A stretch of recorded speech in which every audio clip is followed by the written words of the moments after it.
What's up guys, I'm Newbie Dave and today we are hopefully finishing draining this ocean monument. Let's get started.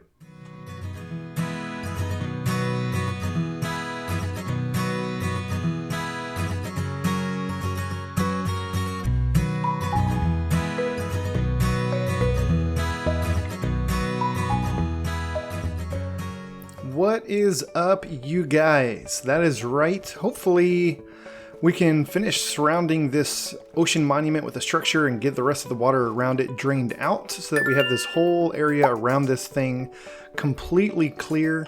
I think the main advantage of doing this is you don't get any more of the guardians spawning. These guys, they spawn all over the place.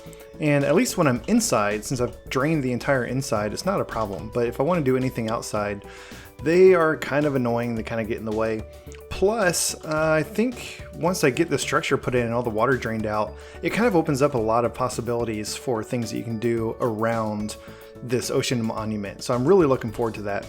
I was honestly surprised by how long it took to drain the inside of this thing, and the amount of space, the amount of volume to drain outside is even bigger, like significantly bigger. And so it's going to take a very, very long time. The main difference, however, is outside, except for when you get like right up around the ocean monument, it's a lot more straightforward. And so hopefully we're not going to have a bunch of halls and little rooms and broken areas that we have to try to work around. It should be a lot easier to drain, I think. So my plan for this is I'm going to build a structure, and it's going to be built out of multiple materials. I'm going to do the bottom layer in dark prismarine. And then I've got tons and tons of glass. I've got 3 shulker boxes full of glass. I've actually got a bunch more glass smelting up over here because I started to run the numbers and I don't think I have enough glass, especially since I've actually increased the size of the structure that I'm going to build from my original plans. And so it's going to take a lot of materials, you guys. But I want to start with the dark prismarine. And I think that is going to make it's going to make it look really nice. And I've said this many, many times. I want everything that I do around here to kind of blend in with the ocean monument, to be sort of an extension of the ocean monument, not just a normal like castle wall surrounding an ocean monument. I want it to fit the ocean monument theme. So that's why I'm going to start with the dark prismarine on the bottom. Now what I want to do for this structure is, it would be very, very easy to just build a giant box around this ocean monument. The dimensions are pretty straightforward, and it would be easy to measure out and build. However, I don't think a giant box would look very good, so what I want to build instead is a big circle. And when I say big, it's got to be big, because the ocean monument itself has a footprint that is 58 by 58 blocks. And so the circle has to be at least like 80 or 82 blocks in diameter just to completely fit around this ocean monument. And that's bare minimum. That's where like the circle would be touching the corners of this thing. So I actually want it to be a little bit bigger.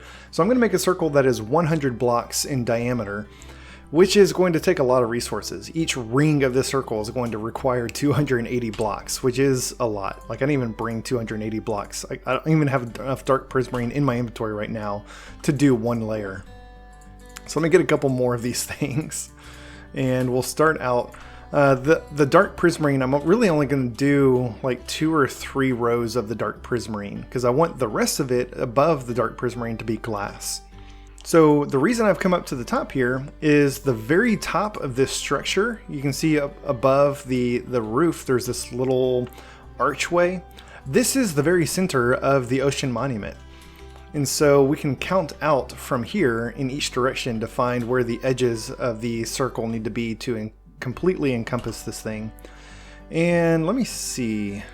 I'm actually going to go get some other prismarine blocks, because before I start building it, I want to mark out where the top, bottom, left, and right sides of the circle are going to be, so that as I'm building it, once I get around to a side, if it doesn't completely align with where I've measured out, then I know I've kind of counted something wrong. So that's what I like to do when I build big circles. I just like to mark the edges, the flat parts of the circle before I get started, so I kind of know where to go to stay on track. So let me look at my coordinates. So right here, This going this way is in the Z direction, so I'm currently at 1159, and it is decreasing going that way. So I need to go out to, oh look, there's like an amethyst geode right over there. That's cool. So I need to go out to 1109 in this direction. I'm going to try to stay at the same X coordinate so I don't go wandering off. Holy cow, this thing is going to be huge. So here I am at 1109, so let me put a couple of blocks down right here. And this will be one edge of the circle. You can see how big this thing is going to be. And then we'll come back over here, and rather than starting at 1159, we'll start over here at 1160 and go out 50 blocks in that direction. So now I need to go to 12, I guess it would be 1209. I'll go to 1210. 1210 in this direction. So there we are, 1210. I'll put a couple blocks down over here. And we'll go back and measure out 50 blocks in the X direction both ways. So I'm at negative 185 going this way. It is decreasing, so I need to go to negative 235. Nope, that's 230. Whoops. I tell you what, guys, doing math in your head while recording and talking, it is not easy. I've made many mistakes in this series trying to do mental math while narrating. Alright, and then coming back, we're at 184, increasing that way, so we need to go to minus 134. Here we go, and we'll just put a couple blocks down over here. This is going to be kind of interesting. There's like a little underwater ravine over here. It's not really an underwater ravine, it doesn't go down very deep, but it's just kind of a crack in the earth. It's interesting. It's going to make for building a structure that goes over this pretty fun, because it's going to have to go down into that area as well. The other fun thing about this is you'll notice that the terrain around this ocean monument is not level. It kind of peaks over here on that corner and dips down pretty far over here and just goes up and down. And so that's why I kind of wanted to do the bottom level in the dark prismarine. And then we'll kind of do everything that's below the maximum terrain elevation in the dark prismarine and then start doing glass above that. That's kind of my thought. So I'm curious if I can even see the edges all from here. Yeah, I guess underwater I can't, but if I pop up above water, I can kind of see the four edges of this thing. This thing is going to be huge, you guys. It's going to be so big, but I'm really excited. Hopefully I have enough resources. I don't want to stop halfway through the recording and have to go mine out a bunch of new dark prismarine. Why am I so slow? What is going on? Do I have... That was weird. Like my shift key was stuck or something. I was stuck in a crouching position. I actually accidentally got 2 tridents. I will definitely hang on to those and get rid of the rest of this junk. Put my helmet back on so I can take a couple of pot shots from these guardians. I'm not really going to mess with the guardians while I'm working on this. They're just going to be a constant annoyance, and as soon as I kill 1 or 2, they're just going to respawn. I've got netherite armor, I can deal with it, so I'm just going to try to ignore them for the most part. So let's get started. Like I said, this is going to be a giant circle. I'm not very good at figuring out how circles need to be drawn out of blocks, and so my go-to website for this is plots.co.uk. It's a great website. You can find patterns for ellipses, for spheres, for all sorts of different shapes, specifically for Minecraft. And that's what I'm going to be using. So we'll come over here. I want to kind of make sure that I am centered with the center of the ocean monument over there. And we will start. So right here, I'm going to do 1 quadrant at a time because each quadrant of the circle is going to be identical. And so even though this side should be 14 blocks long total, it's going to be 7 blocks in that direction before we turn. And so I'm not going to mess with that side because that will be part of the last quadrant. So I'm going to start here and we'll go 1, 2, and actually I want to do this kind of on the ground. I'm going to place these blocks on the ground all the way around rather than doing them all at the same level and building a giant ring. That will make more sense once I actually do this. So we'll do 1, 2 there. Get rid of this drown that's driving us crazy. All right, so 1, 2, 3, 4, 5, 6, 7. That little XP ball is, oh my goodness, that is going to drive me nuts. Okay, so 7, then we'll come in a little bit. 1, 2, 3, 4, 5. We'll come in a little bit more. 1, 2, 3, 4. Next one's going to be 1, 2, 1, 2, 3. This is really weird because it starts getting smaller but then gets bigger again, and this is going to happen a couple times. So there's 1, 2, 3, 1, 2, 1, 2, 1, but then 1, 2 again. This is weird. 1, 1, 1, 2, and then we've got a bunch of ones coming up. I think it's 6. 1, 2, 3, 4, 5, 6 in a diagonal like that. So let's come back up. Because I'm not doing these all at the same level, it's kind of hard to see looking kind of sideways at it. But if we look down from above, we can start to see this nice curve forming from all these blocks. The bigger these circles are, the harder they are to count out. So we just did 7 blocks that were all 1 block each. And so now we're going to turn sideways and we'll start going the other way. So we'll do 1, 2, yeah. What? Who just hit me? Who just hit me? Oh, Guardian. You know, I should probably get my trident out so that when these guys do aggro me, I can dispatch them quicker.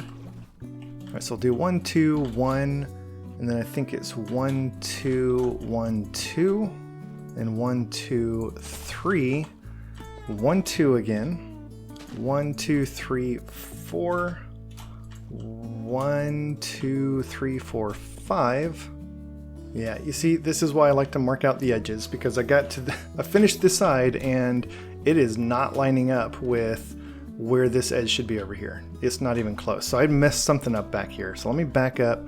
I'm pretty sure I got everything correct up to this long row of blocks that are only 1 per row. So there's 1, 2, 3, 4, 5. Oh, okay, yeah.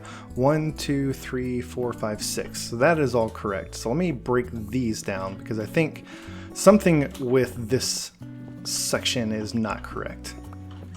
That's a lot better. Okay, so it's not going to perfectly line up with this. That's fine, I'm off by 1. I expected to be off by 1 on at least one of these sides, but that is close enough for my liking. It's a lot closer than I was before. Okay, so I'm not gonna sit here and count off each row of this circle because the dimensions, you can see it's kind of crazy. You know, use plots.co.uk or some other tool to figure out what dimensions you need to use for this thing, and then just go with that. So we'll do the exact same thing over here. Once we get 1 row of this done, every other row is going to be so much easier because we'll just build off of that. And there is the second quadrant done. Again, it was off by 1 row, which is fine because it did align with the center of this side, which is really good. So if we come back up top here and kind of look at it from above, we should have a nice sort of semicircle going on here. So we'll take a look. Yeah, it's kind of hard to see without getting up higher because it goes up and down like that, but this is really starting to come together. This corner over here is going to be kind of annoying because there are so many guardians over here. I'm trying to ignore them, but they will not leave me alone. So I'm over here by this ravine now. I said I was going to have to build this structure going all the way down to the bottom, and I am, but for now I'm just going to have it kind of float above the ravine because it's such a dramatic drop off from one row to the next. It's going to be really hard to get the outline of this defined if I'm going up and down like that, like I have been everywhere else. And so just to get the 1 row defined all the way around, I'm just going to have parts that stick out over this just floating in the air. I say floating in the air, floating in the water, I guess would be more accurate. And there we connect all the way back to where we started. That is beautiful. I had a couple miscounts there, especially in that corner over there where I was dealing with the guardians. I got off on my counting and realized as I was getting close to this side over here that I was way off and had to go back and fix that. So now that we've got 1 row of this thing defined all the way around, the rest of this should be pretty easy. Time consuming, but easy. Wow, look at that. Oh, I guess that's the underside of the ocean monument? Yeah, okay, that was kind of cool. So now that we've got the shape of this defined, the rest of it is really just bringing this shape all the way up to the surface. So I want to do a couple of rows of prismarine. I'm not going to try to get the prismarine up to the same level. Like I'm not going to find the high point, which I think is right here, and bring all the rest of the structure up to this Y level, Y44, all the way around with dark prismarine. Instead, I'm just going to go up about 2 or 3 rows of dark prismarine all the way around, and then start doing the glass up from there. I think that will look better because then the shape of this thing will kind of go up and down with the landscape around it, rather than it just suddenly leveling out and the dirt or the grass, not, what is this stuff? Sand. Yes, the sand around it is still level for some reason. So I think what I'll do is I'll come up 2, and I'm just going to repeat this entire shape going up 2 blocks all the way around. And this is so much easier because now I don't have to count. I don't have to keep looking over at my other screen to figure out where I'm at. It's okay if I get distracted by drown or guardians or something. I have the shape defined. I've just got to follow it. And I have run out of dark prismarine, and I still have like a quarter of this thing to do. So I think I've got some more inside maybe. I don't think I brought it all outside with me. Let me go check. If not, I know I have some more at my base. You can actually craft dark prismarine. I think you make it with the prismarine shards that you get from Guardians, and then ink sacs or black dye. But I don't have that many prismarine shards, and I need a lot more of this stuff. That is actually all the prismarine that I have over here. Let me head back to my base. I know I've got a few more stacks over at my base. Oh no, I don't. I have several individual stacks, but not full stacks. I'm out of dark prismarine, you guys. Yeah, like, that's not even worth it. 8 prismarine shards and an ink sac for 1 dark prismarine? I don't think so. I think I'm gonna have to go back to one of those other ocean monuments where I found all the other sponges and mine up some more dark prismarine. Okay, that was extremely close. I went to one of the other ocean monuments and I dug that thing apart, found all the dark prismarine that I could find, got almost 3 full stacks, and it was exactly enough. I placed that last block and I was out of dark prismarine. So that was really, really close. Unfortunately, I don't have enough to carry these sections all the way down to the ground over here by the ravine. So I'm just going to fill these sections in with just regular prismarine for now. If I can find more dark prismarine in the future, then maybe I'll come back and kind of clean this up a little bit. But this, it's at the back of the base, is going down below the rest of everything else. And so I'm not really too worried about it looking like the rest of the structure. This is actually kind of cool. It's like a little underwater cave system that goes back pretty far. So I do need to seal off most of this so that I can drain it, but I'm not going to try to drain out this entire cave system. That would be ridiculous. Yeah, this ravine back here is going to be interesting. I may end up coming back and covering up most of this with dirt or something else in the future, because it's like this huge underground cave that's all underwater, and I'm not going to drain all of this, but I also don't want to leave all this water around the ocean monument, so I may just cover it with something and just forget that there's an underwater cave down there.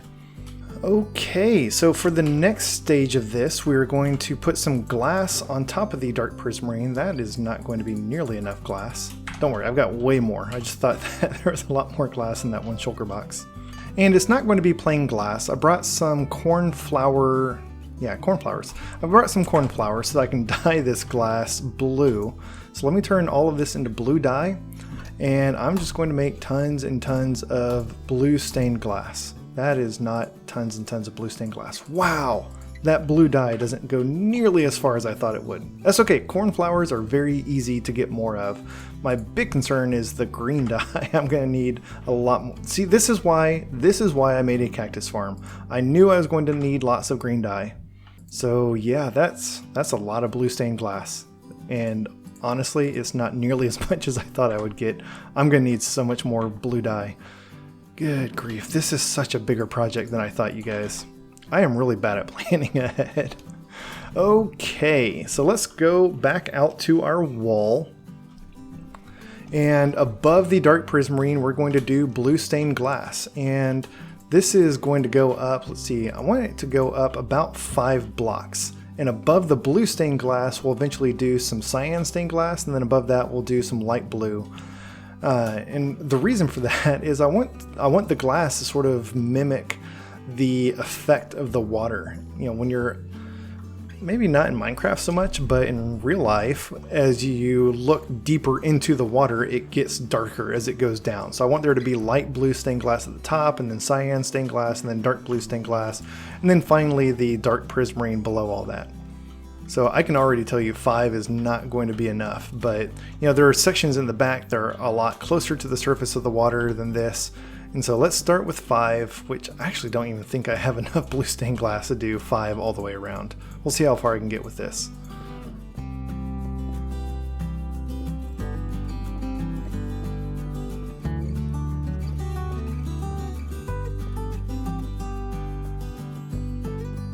So yeah, I'm gonna need way more glass. I've done a quarter of this thing 5 blocks up, and I've burned through half of my blue stained glass already.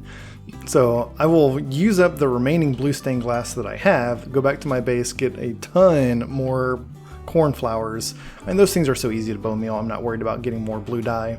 And I do have enough glass, I believe. I've been smelting up tons and tons of glass. I just seriously underestimated how much dye I would need. Maybe this wandering trader is selling blue dye.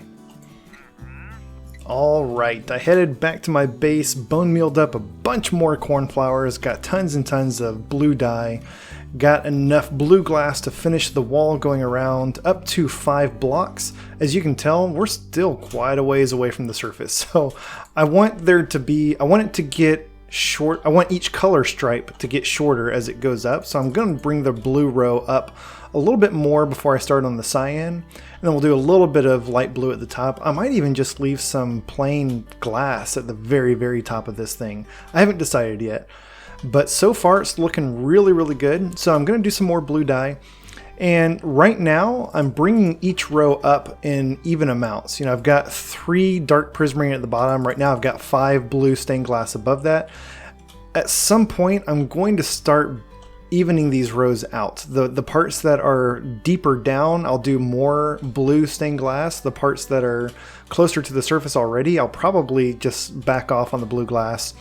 And as we do the cyan, I'll even it out some more. So as we get closer and closer to the surface, the rows are getting more and more even. That's kind of the plan here. Alright, this is progressing nicely. It is going slowly because it is such a massive structure, but look at this. It is looking beautiful. So I've done a lot of blue glass going from the dark prismarine up, and then I started doing some cyan, and I have run out of green dye. I actually went back to my base and got all of the cactus from my cactus farm. I had 2 full stacks and changed, turned all that into green.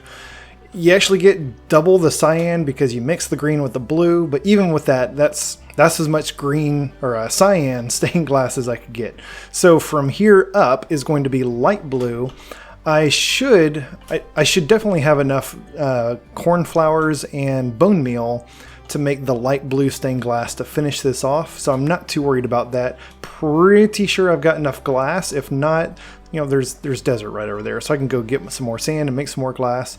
So this is coming along, and hopefully I will be finished with the structure for this thing pretty soon, and then we can start draining it. But I am really, really happy with how this is looking so far. As you can see, despite the variations in height at the bottom, it's really started to level out as I've gone up.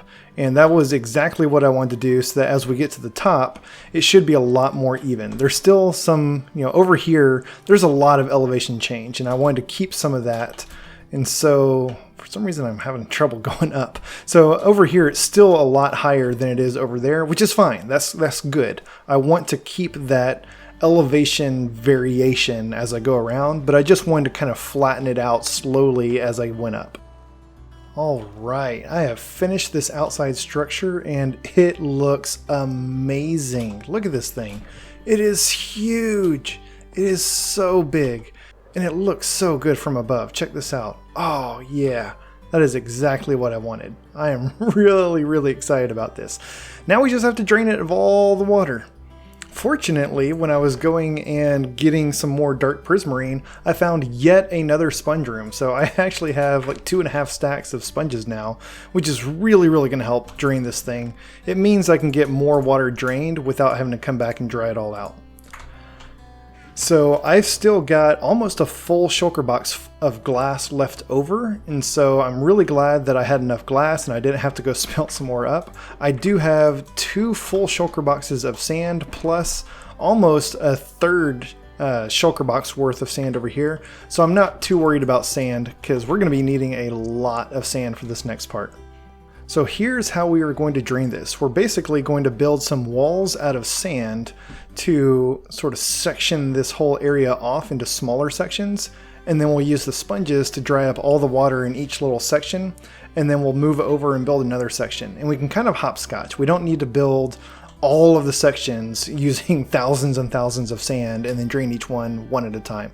We can build one section, drain it, then build a sand wall on the other side, drain that, and now we don't need that first sand wall, and so we can reclaim all that sand and just keep moving it over. So to start, I think you want each section to be about 4 or 5 blocks wide. I'm going to start with 5 because I'm going to be starting on one of these small sections of the circle, so if it ends up being too big, then it won't be too difficult to compensate. So this is 1, 2, 3, 4, 5, and so I'll go to the 6th row, and I'm going to come down to the very bottom first and remove all of the seagrass that is on this row. Because if you drop any sand on the seagrass, I believe the seagrass will break the sand and it's going to really slow us down. So I'm just going to go ahead and break all the seagrass on this row first. And we'll head back up to the top. I will get out my shulker box and start loading up on some sand. And then I'm going to stay up top. And the reason that I like to use sand for this, I say that like I've ever done this before. The reason I'm going to use sand for this is because it's very easy to just sit here and place it, and it will just fall all the way down to the bottom. And so unlike building the wall, I don't have to go down and work my way up. I can just stay up here on the comfort of the top level on the surface and just place sand all the way up, and then I'll move over to the next row and do the same thing. Just keep placing sand until the whole column is filled all the way up to the surface, and move over to the next row. So this is still going to take a lot of sand. You can see I've done 2 columns. Yeah, 2 columns now, and almost burned through an entire stack of sand. So this is going to use a lot of sand, but I think I have enough sand to do this. If not, again, there's a desert right over there. I can go get all the sand that I need. Now that's interesting. If I just hold down the place button, nothing happens, but if I crouch, it just continuously places. That's really interesting. Alright, so we got an entire wall of sand put in. There's only 5 blocks of water on this side at most, and because this is kind of the small end of the circle, you can see it opens up and widens up much more on that side. There's a couple of areas that's only 1 or 2, 3 blocks wide over here, so this one's going to be very easy and quick. So like with draining anything, we're going to start at the top, so I'll just put down a sponge there, I'll put one over here, and we're just going to work the sponges back and forth as we go across this thing. And then we'll just keep going down, and we've got plenty of sponges to work with. I'm not at all worried about running out of sponges, at least not on this section. With some of the bigger sections, then we might start to run a little bit low on sponges. Oh yeah, this is so much easier than draining the ocean monument. Can really just get down here in the water, just place the sponges back and forth, and the water just disappears. So good. Now, like I did when I was draining the actual ocean monument, I'm not really trying to be careful about maximizing my efficiency with these things because I have so many sponges to work with. So I'm just going back and forth. I'm placing them wherever there's still water. There's probably a much more efficient way to do this, to maximize how many sponges you have to use to drain an area, but this is working. It's going quickly. I'm not worried about it. So what I was doing was definitely not very efficient. I went through all of my sponges about halfway down this thing. I've tried to be a little bit more precise, a little bit more intentional about where I place my sponges, and this is going much better. So one of the things I've noticed is because the wide area up here is 5 blocks wide, I'm running into the problem where I can place a sponge and it removes the water, but then the water over here just kind of fills it in. And so it really helps to be quick and put one on each side very quickly like that. And then you get both sides removed before it can fill back in. So that's really helping me out a lot to not have to use quite as many sponges.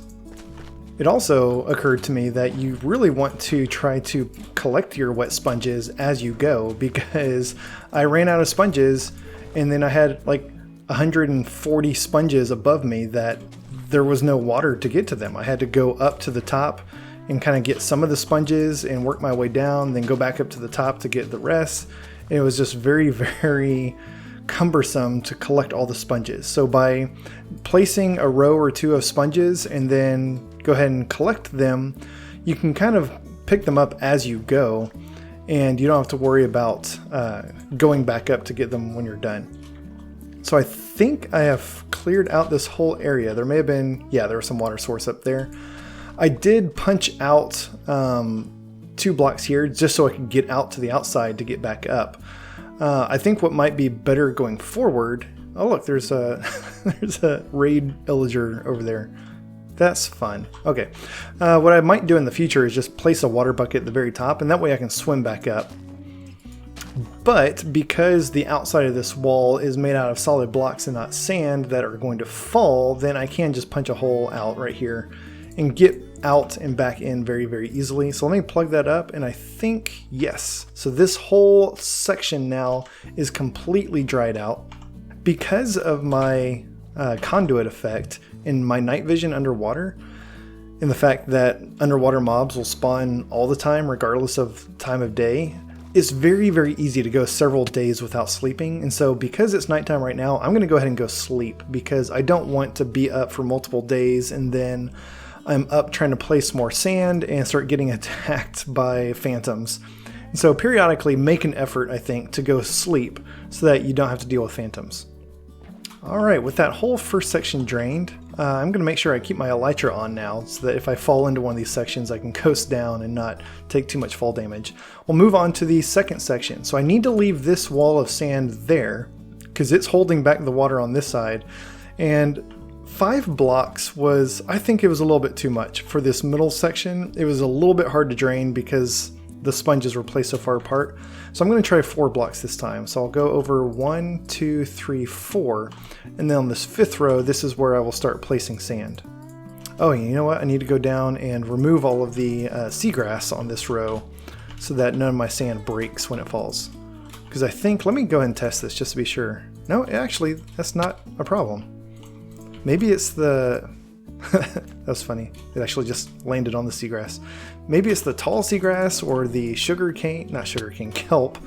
I want to say there's something down on the bottom of the ocean that can break sand if it falls on it. I thought it was the seagrass, but maybe I'm wrong. I've said it before and I'll say it again. There's a reason I chose the name Newbie Dave and not I've done this a million times Dave. You know, for this section I'm going to try just placing the sand row by row instead of column by column. Because even though it's nice to just be able to stand up on top and just drop the sand down, it doesn't fall as fast as you can place it. And so you're sitting there waiting for the sand to fall before you can place more sand. And I'm wondering if I can actually get more sand placed by just kind of sprinting along and auto clicking like this than I can just sitting on top and waiting for all the sand to fall. Of course, then I have to deal with these guardians, and so even if it is faster, this might actually make it slower.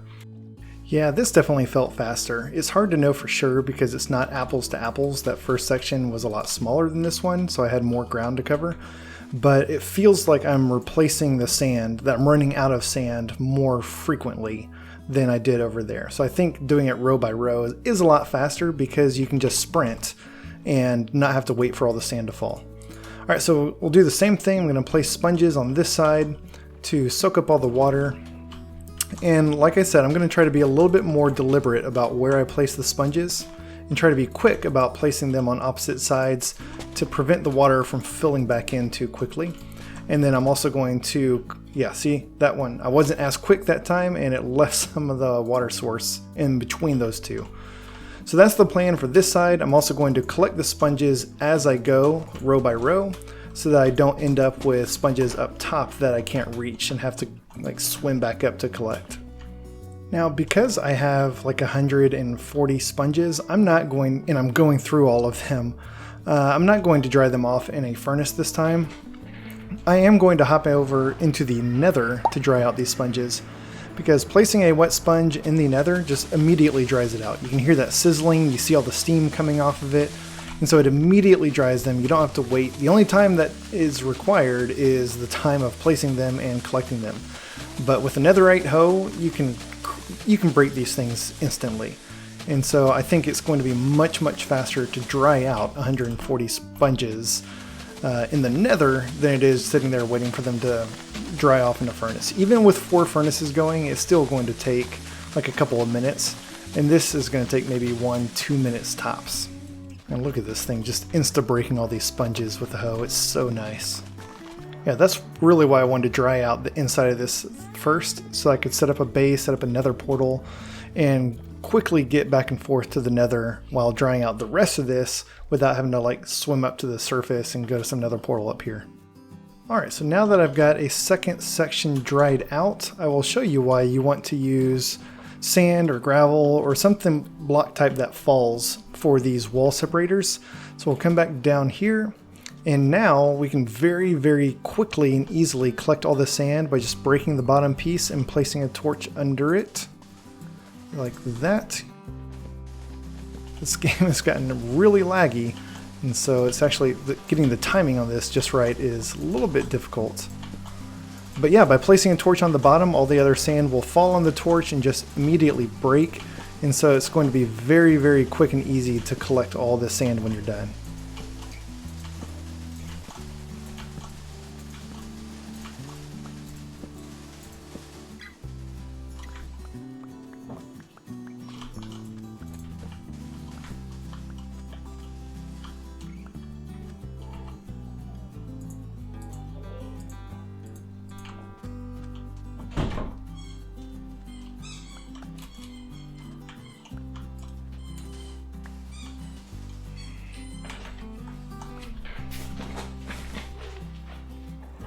Okay guys, still recording, so no squeaky toy right outside my door.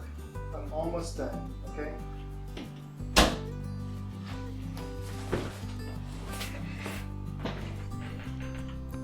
Probably want to keep a shulker box on hand so you can start putting the sand back in the box, because depending on how much sand you had to use and how cluttered your inventory is, you're probably going to run out of inventory before you collect all the sand back up.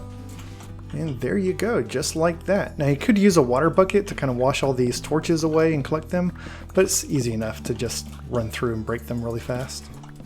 So that is the process. We've got 2 little sections drained out and like 20 more to go. It was a lot easier doing it with only 4 blocks wide instead of 5, so I'll just repeat that as I go. It does mean it's going to require a couple more sections, but I think the trade-off is going to be worth it. It'll be a little bit easier as I actually get to the ocean monument, because that's taking up a lot of volume, and so there's going to be less water to drain.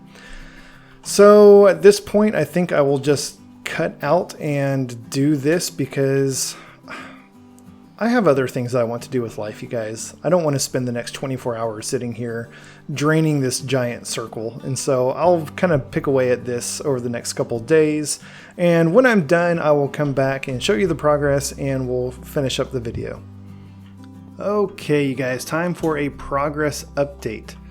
I have made a ton of progress. Look at this. It is looking so good. I've got this whole front area cleared out. Wandering trader out there. Unbelievable. And I've gotten the area underneath this ocean monument cleared out, which has really helped with the sides, because now I don't have to create these little rows or canals underneath the ocean monument to clear the water. But after hours and hours and hours of work, I've only made it about halfway through. This is such a massive project. It just keeps going. But I have found a good rhythm, and I am making good progress. It looks so good from above. Check this out. Look at that. That is so cool. I'm really excited to see what this is going to look like when I'm done. So I have made it to the widest part of this project. Fortunately, it's not taking too long to drain out right now because this is also the area where the ocean monument itself takes up the most volume. And so it's going pretty quickly. And I think I have found a pretty good rhythm of draining this thing out. I've experimented with troughs that are 3 blocks wide, troughs that are 4 blocks wide. I've experimented with the placement of my sponges, and I feel like I've gotten a pretty good pattern down. When I first started, I was just going crazy with these things. I was careless. I was like, I've got 140 of these. I'm not going to run out. Well, it turns out 140 sponges isn't that much when you're trying to clear a massive area like this. And so I've tried to be a little bit more deliberate with my placement and make sure that I'm doing a good job maximizing the volume of water that can be absorbed by these sponges. I really like the rows that are 4 blocks wide because even though you have to be a little quick with the placement of the sponges to keep the water from filling back in, you can eventually clear the water just as quickly as a row that's only 3 blocks wide. Which means that you can make a lot more progress, like work 30% faster. Now, having done several of these rows already, it feels like the long pole in the tent here is draining the water. It's not building the giant sand walls to separate each little row. It's not collecting the sand afterwards. Both of those are a little bit tiresome, especially putting the sand down. As I'm replacing more and more water, the guardians are getting denser, and so I'm having to fight off a lot of guardians while I place the sand. But neither of those take nearly as long as placing the sponges, breaking the sponges, collecting the sponges, drying out the sponges, and doing that 2 or 3 times per row. And so that's why I want to really maximize the efficiency of the sponge placing, the water absorbing process. So after spending several hours on this project, I think I've just come to terms with the fact that this isn't going to get finished in one episode, you guys. I'm just going to have to kind of chip away at. No, my goodness, that was really, really bad. That could have been a whole lot worse. Yeah, this area under here is not lit up, and so I am getting a couple of spawns, and wow, that could have been so much worse. So yeah, I'm going to have to work on this over the next several days. I hope to be finished by the weekend update if I can find time during the week to work on this, but it may go into next week or even the week after that. Now, because I did not include a world download last week because this project was very incomplete and I wanted to wait until I finished it, even though I'm not done with it yet, I am going to go ahead and put out a world download file this time, just so that you guys aren't waiting like 2 or 3 weeks for it. And then hopefully I will be able to finish this up very, very soon and move on to some other fun, exciting projects. So I am going to go ahead and wrap it up right here, you guys. Thank you so much for watching. Hopefully I'll get this wrapped up very, very soon so we can move on to some other exciting projects with this ocean monument. I've already got some really exciting ideas planned out that I'm looking forward to. Thank you all so much for watching. If you enjoyed this episode, please hit that like button, and while you're down there, feel free to subscribe so you'll get notified of future episodes as they come out. Thanks y'all, and have a great day.